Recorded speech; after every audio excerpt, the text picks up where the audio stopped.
Unless you've been living under a rock, you've seen Crumbl Cookies taking over social media. Crumbl Cookie Review. Looky, it's Crumbl Cookie for life, Crumbl Cookie. These huge 6-ounce cookies, topped with frosting, candy, and fillings, are more than just desserts.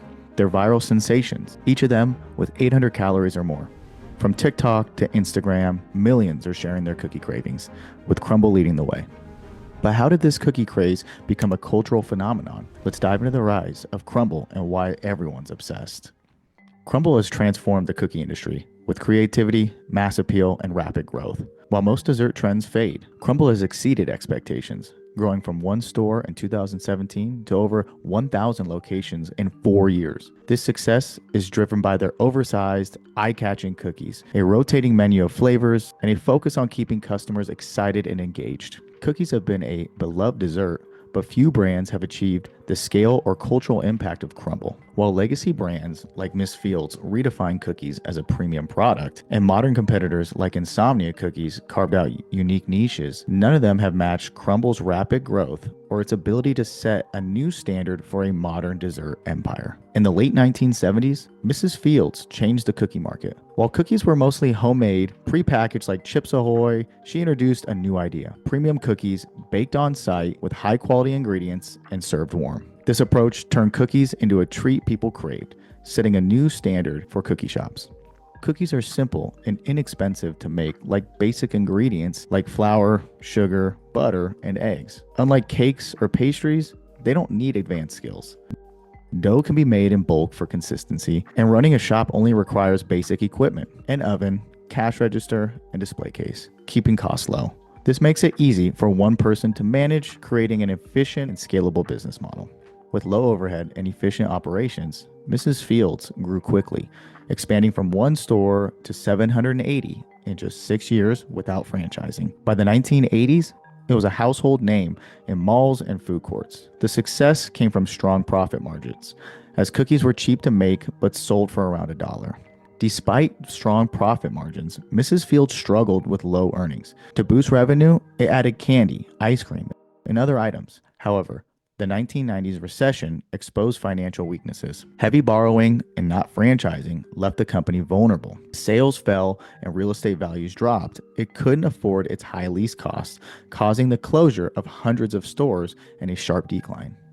Mrs. Fields was taken over by private equity owners who aimed to boost profits by turning it into a franchise empire. By 2001, they added brands like Pretzel Time, Hot Sam's, and TCBY, hoping to balance the cookie market. However, all of these brands depended on busy mall locations. As consumer habits changed and mall traffic dropped, the reliance worsened the company's decline. By 2010, Mrs. Fields sold its pretzel chains to focus on cookies, but the move was too late. The brand had already lost market share, and its performance kept declining. Today, the average store earns far less than it did 20 years ago, reflecting poor management, market saturation, and a failure to adapt to changing consumer tastes. Most stores are run by a single person, usually the franchisee. While $360,000 in annual revenue seems decent, high costs leave little room for profit. After paying for royalties, dough, and rent, there's barely enough to hire staff, forcing franchisees to work full-time just to make a modest income. Mrs. Fields stores are closing fast, and the brand's decline seems inevitable. The company now relies on its remaining franchise and online gift sales to survive. Despite this, selling cookies and gift tins still provides 12% profit margin, showing that cookies are still profitable despite the business struggles.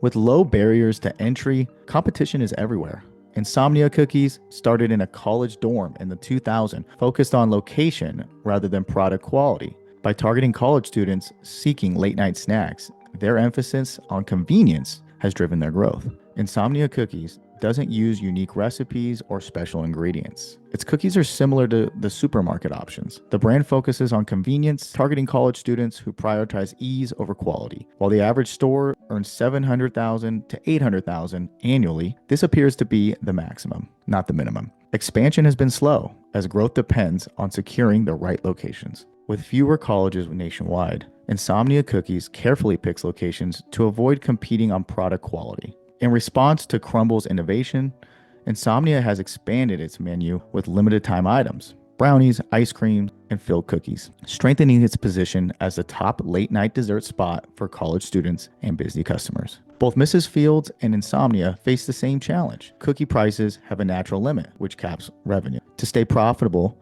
they depend on high sales volume and upselling, making scaling and long-term growth difficult. Crumbl, founded in 2017, used their late entry into the cookie market to learn from other successes and failures. They built Crumbl with scalability in mind, focusing on franchising to boost profits. This approach helped Crumbl grow quickly while maintaining a strong brand and consistent product, making it a leader in the dessert industry.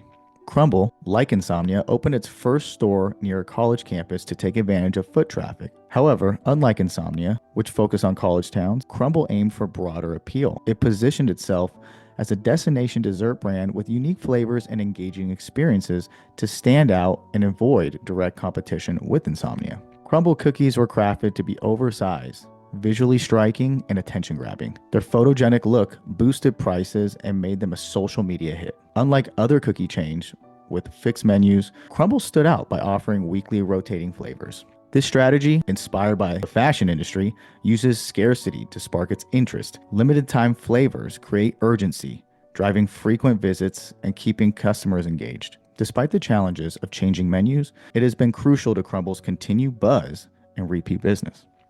What sets Crumbl apart is its focus on being a destination, not a quick stop. By combining premium pricing, loyal customers, and social media buzz, Crumbl turned cookies into a bigger experience. This approach quickly paid off. The average store sales growing from $700,000 in 2018 to $1.8 million in 4 years. Franchisees saw strong profits, averaging $300,000 per store annually after expenses. With 30% operating margins, Crumbl outperformed top fast food franchises and even surpassed Mrs. Fields at its peak, redefining what a cookie business can achieve. Crumbl's viral success drew hundreds of franchisees, growing to over 900 stores by 2023.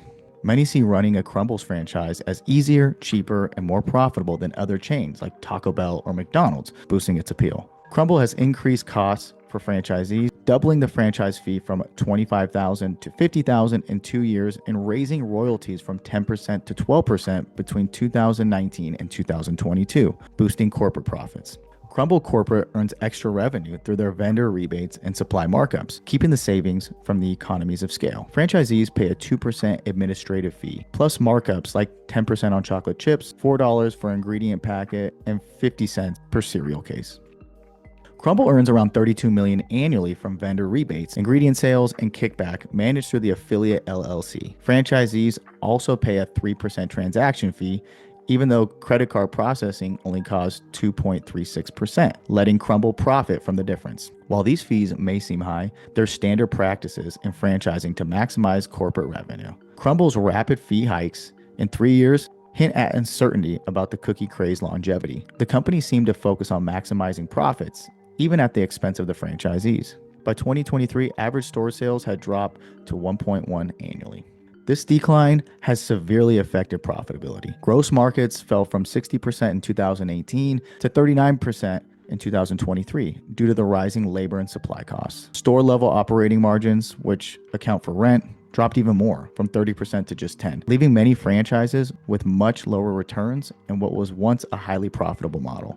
The average Crumbl franchise now earns about the same as Mrs. Field operator, showing a big drop in profitability. While franchisees face financial struggles, Crumbl's corporate revenue has grown from $4 million to over $150 million in 5 years, driven mainly by royalties and ingredient sales. Despite store-level margins dropping to 10%, corporate margins stay above 30%.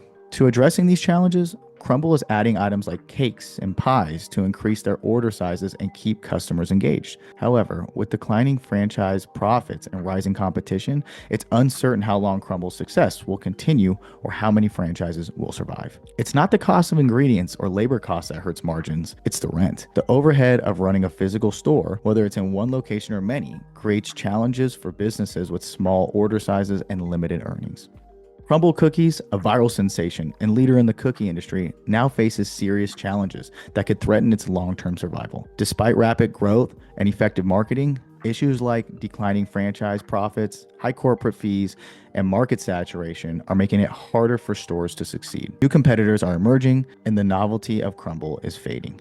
Even with efforts to diversify its menu, it may not be enough to turn things around. Crumbl's story serves as a reminder that viral success alone can't sustain a business. If you enjoyed this video, please like and subscribe for more insights. Thanks for watching, and we'll see you next time.